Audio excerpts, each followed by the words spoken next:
ভাৰতৰ ভয়ত কঁপিছে আমেৰিকা। উত্তেজিত হৈ আৰোপ কৰিছে ৫০০% শুল্ক।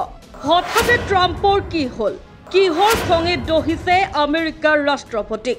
কিয় নিজেই নিজৰ কবৰ খান্দিছে ডনাল্ড ট্ৰাম্পে? ৰাছিয়াৰ বৈদেশিক মন্ত্ৰী চাৰ্গেই লাভ্ৰভৰ এক বক্তব্যৰ পিছতেই আমেৰিকাত আলোড়নৰ সৃষ্টি হৈছে। এই বিবৃতিত ভাৰত, ৰাছিয়া আৰু চীন একত্ৰিত হোৱাৰ বিষয়ে আলোচনা হৈছিল আৰু এই বক্তব্যৰ পিছতেই আমেৰিকা যেন জ্বলি উঠিছে। আমেৰিকাৰ ৰাষ্ট্ৰপতি ডনাল্ড ট্ৰাম্প ইমানেই ক্ষুব্ধ হৈ পৰিছে যে তেওঁ ভাৰতক ভাবুকি দিবলৈও কুণ্ঠাবোধ নকৰিলে। তেওঁ কয়, ভাৰতে যদি ৰাছিয়াৰ পৰা তেল ক্ৰয় কৰি থাকে তেন্তে তেওঁলোকে ভাৰতৰ ওপৰত ১২ বা ১০% নহয় ৫০০% শুল্ক আৰোপ কৰিব। ডনাল্ড ট্ৰাম্পে ৫০০% শুল্ক আৰোপ কৰাৰ ভাবুকি দিছে ভাৰতক। সেইটো যেতিয়া ভাৰতে ৩ বছৰতকৈও অধিক সময় ধৰি ৰাছিয়াৰ পৰা অবিৰতভাৱে তেল ক্ৰয় কৰি আহিছে।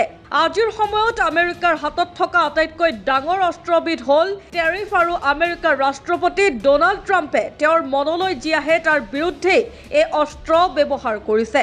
যেতিয়া ট্ৰাম্পে ভাৰতৰ বিৰুদ্ধে ৫০০% শুল্ক আৰোপ কৰাৰ কথা কৈছে, ভাৰতক কঠোৰ সতৰ্কবাণী দিছে আমেৰিকাই। আমেৰিকাই কৈছে যে যদি ভাৰতে ৰাছিয়াৰ পৰা তেল, গেছ বা পেট্ৰ'কেমিকেল ক্ৰয় কৰি থাকে তেন্তে ইয়াৰ ওপৰত ৫০০% শুল্ক আৰোপ কৰিব লাগিব।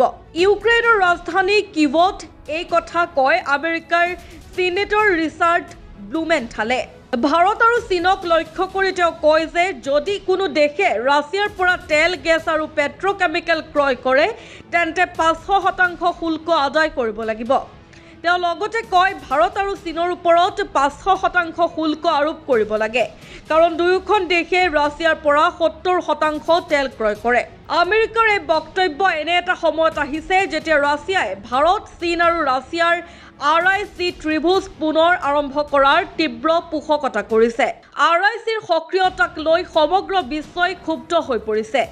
ৰাছিয়াৰ ওপৰত হেঁচা প্ৰয়োগ কৰিবলৈ নতুন বিধেয়ক আনিবলৈ সাজু হৈছে আমেৰিকাৰ সাংসদসকল। এই বিধেয়কখনে ৰাছিয়াৰ পৰা তেল, গেছ আৰু ইউৰেনিয়াম ক্ৰয় কৰা দেশসমূহৰ ওপৰত ৫০০% শুল্ক আৰোপ কৰাৰ কথা কয়। আমেৰিকাই যিয়েই বক্তব্য নিদিয়ক কিয় তেওঁলোকে পাহৰি গৈছে যে ভাৰতে যি তেল কিনে সেই একে তেল ইউৰোপ আৰু পশ্চিমীয়া দেশসমূহে ভাৰতৰ পৰা কিনে। ভাৰতৰ বৈদেশিক মন্ত্ৰী ডক্টৰ জয়শংকৰেও বহুবাৰ এই কথা উল্লেখ কৰিছে। ইউৰোপ আৰু আমেৰিকাই ভাৰতক বাৰে বাৰে ভাবুকি দি অহা তেলৰ সন্দৰ্ভত ভাৰতে বহুবাৰ উপযুক্ত উত্তৰ দি আহিছে। ভাৰতে কৈছে যে ৰাছিয়াৰ ওপৰত নিষেধাজ্ঞাৰ কথা উল্লেখ কৰিলেও তেল ক্ৰয়ৰ ক্ষেত্ৰত আমেৰিকাইও ভাৰতৰ পৰা সেই একেই ৰাছিয়াৰ তেলকে ক্ৰয় কৰি আহিছে। আৰু কেৱল ভাৰতৰ পৰাই নহয়, আন বহু দেশৰ পৰাও একেই ৰাছিয়াই তেলকে ক্ৰয় কৰিছে। উল্লেখনীয় যে যদি আমেৰিকাই ভাৰতৰ ওপৰত ৫০০% শুল্ক আৰোপ কৰাৰ ভাবুকি দিছে তেন্তে ইয়াৰ প্ৰভাৱ আমেৰিকাতো পৰিব, কাৰণ ইউৰোপৰ দেশবোৰেও এই তেলকে ক্ৰয় কৰে। অৰ্থাৎ এই বিপদ ভাৰততকৈ বিশ্বৰ আন বহু দেশৰ বাবে বেছি হ'ব আৰু এই সতৰ্কবাণীয়ে ভাৰতক আৰু অধিক উত্তেজিত কৰি ৰাছিয়া আৰু চীনৰ ওচৰ চাপিবলৈ বাধ্য কৰাব পাৰে। হয়তো ট্ৰাম্প প্ৰশাসনৰ এয়া ভয়ৰ বৰ্হি প্ৰকাশ, কাৰণ আমেৰিকাইও জানে RIC এক হ'লে ট্ৰাম্প বা আমেৰিকাৰ সাংসদেও একো কৰিব নোৱাৰে।